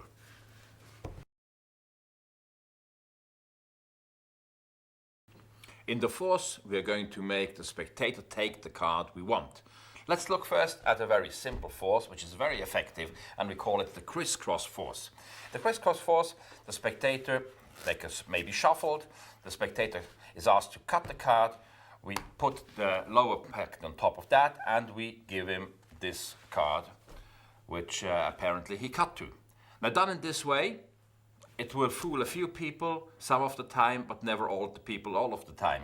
So let's see how to do this in a clever way. First of all, it always helps to shuffle the cards so the spectators don't think that there's any arrangement in the deck. I'm going to use the Ace of Hearts here on the top. After the shuffle, it's perfectly acceptable and logical to have the deck cut. So I ask, please cut the pack. Spectator cuts the pack, and I simply comment, or mark it here, or here. It's not necessary to make more comment. This packet can be put in any type of position over the other, as long as it's distinctly different. It's important to introduce a little pause. Arturo de Ascanio always distinguished between a positive insertion, that's little pauses that do help to make a slide more deceptive, and negative insertions which should be avoided. Negative insertion will be if I have a card selected and then I start telling a story which probably makes the spectators going to forget the card and then reveal it. It's much better to move the explanation, the introduction or whatever, the presentation to the before having the card selected, then have it selected and proceed to the revelation. So avoid negative insertion. Here we need a positive insertion. We need that the spectator forgets exactly in which way the deck was cut. Now, we use a verbal and also a body language strategy to further help the deception. When I go back to give the spectator the top card of the lower barrel, I say, the deck has been shuffled. I repeat the gesture I have done before, and it's true. The spectator remembers. Then I immediately go to the deck, and in the air, I repeat the action. I say, and you have cut. And what I really do, I do this gesture, which makes the spectator believe that he really cut this way. In reality, you remember, the packets have been inversed. But since it's true that he's cut, and it's true that he did this action, he will readjust his memory he has about this action. Now, we can proceed in different ways. You can ask the spectator to take the card. You can give it to himself. The important thing is, if it's possible, if the trick allows it, to replace the cut-off portion on top. So that will reinforce the fact that the deck was cut in the first place in this manner. That's a crisscross force. It's a very effective force. You can also, in the crisscross force, force one or several cards, or by having more cards, of course, on top, or by asking the spectator to take the bottom card and the top card, or just having to take the bottom card. Now, in an instance that you're not allowed to disclose the back of the card because maybe there is a message on it, maybe it has a different color, to do it that way and then ask him to take that card will effectively achieve the purpose. Another force which is often referred by the name of the cut deeper force comes from the creative mind of a gentleman whose name is Ed Balducci, or the Balducci force. And here is how the procedure looks to the spectator. We ask a spectator to cut a little packet and turn it face up, put it back. We ask another spectator to cut a little deeper and turn it back, and then we say, let's take the first card that is face down, and that's going to be the fourth card, our ace of hearts. Now here's a way of making this elegant. First of all, make sure that the spectator does exactly what is required to do. So it can be done in a demonstration moment. In this instance, I have the fourth card second from the top, so I have an indifferent on top. And I go through the procedure briefly for the spectator to say, in just a minute I'm going to ask you, sir, to cut a little packet, so you may do it like that. Of course, I have no idea which card you're going to cut to. To really make it random, please cut another packet. Yes, again, I have no idea which card you've cut to. Let's see, let's look at the card afterwards that is not visible, you cut to. And that's going to be your indifferent card. Now, you can take this up, sweep up everything else, and the fourth card comes to the top. Not only has this exactly demonstrated how the procedure is, so minimizing mistakes the spectator can do, you have also cleverly delivered the fourth card to the top. Now you may think about different ways to justify why the deck should be cut in this particular way. And there are different ways of doing. For instance, you could ask a spectator, now please take your left hand, which is closer to your heart, and turn over a packet, and then take your right hand, which is closer to your brain, and turn over a packet. Or you can ask a lady to do one cut and the gentleman to do one cut. So there are different ways you can stage and justify this procedure and get to a very efficient and at the same time very easy to do force. There will be more forces in other chapters, and I mention them as we come to them. Card magic is very interesting discipline because it's hundreds of years old. 1371, we know of the first deck of cards. 1371, that's very old. So in the meantime, hundreds of people have come up with beautiful ideas. They have transferred the idea to the next generation and so on.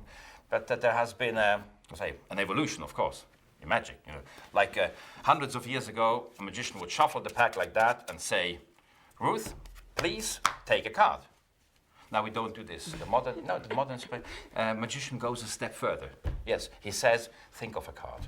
Actually, most people will think of the ace of hearts, so I don't want you to act under such restrictions. So let's make it more difficult. There are 52 cards, so I'd like you to think of any number for 52. Maybe, so it's not too long between 10 and 20. 11. 11? Good. So I'm going to count 11 cards. 1, 2, 3, 4, 5, 6, 7, 8, 9, 10, 11. Did I do exactly what I'm saying? Yes. Good. Now, hundreds of years ago, they would say, please, Anna, look at the 11th card. Now, they don't do it nowadays. Okay. It's more sophisticated. They say 11 is not a magic number, because it has 2 digits. Magic numbers only have 1 digit. I didn't know until recently. I'm told, yes. So we need a 1-digit number. Let me see. 11. 11 is 1 and 1. So it's 2. That's an easy one. Good. Had you said 17, more difficult. Because so I'm going to count 2 cards. 1, 2. Had you said 17, I would count 1 and 7, 8 cards. So it would be another card, right? Good. Please look at the card. Show it to everybody at home. Show it to Ruth, please. Don't show it to me. Good. And put it back. Good. Great. Now, in former times, well, I'm going to shuffle the cards even to make sure. In former times, they would have tried, you know, to look through the deck and find a card. Now, we don't do this nowadays. No, we go one step further. We divine the card directly mentally. Yes. You think of the card? Yeah. Yes. Wait. I got it. It's a black card. It's not a red card. It's not a club card. It's a spade card. It's a very high spade card. Am I correct? Yep. Yes. Ace of spades. That's it. Good. Very good. Now, at that point, you know, in former times, we would stop and people would be astonished. But nowadays, we have sophisticated audiences. They say, that's curious. So we go one step further. Yes, we're going to try and find out where that ace is because it's somewhere lost in the pack. So how do you find a card which you don't know where it is? I don't know. I have Well, you no call idea. You call them like a person. You call the card by its name. So it's, what was that? Ace of spades? Okay, well, I'm calling. So I spell the name, you know. Ace, A-C-E, of spades, S-A-D-E-S. Ace of spades. Here it is. Correct? Wow. I mean, yes. Well, that's where they would have stopped normally. But nowadays, you go a step further. You say, look, this is a spade card. Could have been a heart, a diamond, or a club. I go over this and look, all the cards over here, they're all spade cards. And they're all arranged, look at that, in numerical order. But doesn't win your game. So that's why you go over here even a step further and you have all the aces. Cool. Wow. Well, in former times, I mean, you would stop here. But nowadays, you go a step further. Yes, I'm telling you. Look, Ruth, I'm going to ask you, please say stop whenever it pleases you. Stop. Stop. I'm going to cut here. I'm going to put the card over there. 1, 2, 3, 4. Yes? They're all the cards.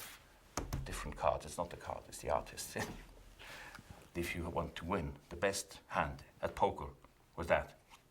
Oh, I know. It's a royal flush. Wow. That's Spades. amazing. Well, you know, I think even nowadays we cannot go further than that, so we stop here. Further than that is the very clever conception of Canadian amateur magician Stuart James. Now, it does require a little setup. That's the price to pay. There's always a little price to pay. And please follow along. It's very simple. First, we have the spade cards. In our case, it's the spade cards from 2 to 7. Followed by 4 aces. The order of the aces doesn't matter except for the last, which has to be the ace of spades. That's the ace we are going to force. And then it's followed by another 4 cards, which make up the 4 cards together with the ace of the final royal flush. Okay, all of that goes on top of the deck, and as you could see in the performance section, we use in-jog control to keep the order and the position of the top stock. So the reason I picked this trick is not only is it a good trick, but it also illustrates a force that I didn't explain in the technical part, which is a force referred to as a 10-20 force. Now, it's a force that normally you will have to say to the spectator, please say a number between 10 and 20, which of course is quite suspicious. What kind of restriction? Now, apply a similar procedure, a similar psychology as you already saw me do in Think Stop, yes? And that is that I start by saying, I'm going to ask you in just a minute to think of a card. It's important that when you use this ploy, as I used it before, that you tell the spectator in just a minute. Because if you say, please think of a card, some spectators will immediately think of the card, and they don't get it out of their heads, and then afterwards they will think that card rather than the one they need to think. So it's good to say in just a minute. And then I will use the same strategy used before by saying, oh, most people think obvious cards, so let's do it differently. There are 52 cards. So that's the step that will lead me to the number limitation. There are 52 cards, so you could think of any number between 1 and 52, actually not to make it too long.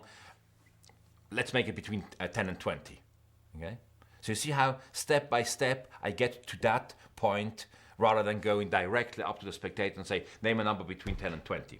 So regardless of what number the spectator names, as long as it is 11, 12, 13, 14, 15, 16, 17, 18 or 19, this force will work. Let's go through it, for example, thinking 12. So I count 1, 2, 3, 4, 5, 6, 7, 8, 9, 10, 11, 12. Now if you look at your cards, you will see that the ace ends up, in this particular example, the third position from the top. Now I have to lead to the next step, which is, if it's not done well, obviously mathematical. If you say, okay, now let's add 1 and 2. So have to use a little piece of humor at this moment and say, but you know, magical numbers, of course, are never are 2 digits. They're always 1 digit. So 1 and 2 is 3. So a little humorous way, you watch the presentation again, because there you can see the good timing. And so I count down 3 cards. And it was very important at this point that I emphasize, had you thought of 17, I would obviously count more cards, in this case 8, which is very misleading, because it would work the other way, because you would have another number of cards and another arrangement, of course. So in any case, in each case, the spectator does get the 4th card, which is the ace of spades. The cards are replaced, go back on top, and now I do another in-jog shuffle to retain the top stock. Well, from here on, the whole thing is self-working. Actually, the whole thing from the very beginning is self-working if you accept just the in-jog control. So I divine, that's the first effect, the card mentally. Then I spell it out. So remember, we do have 3 aces, and then we have, yes, the flush sequence in spades following.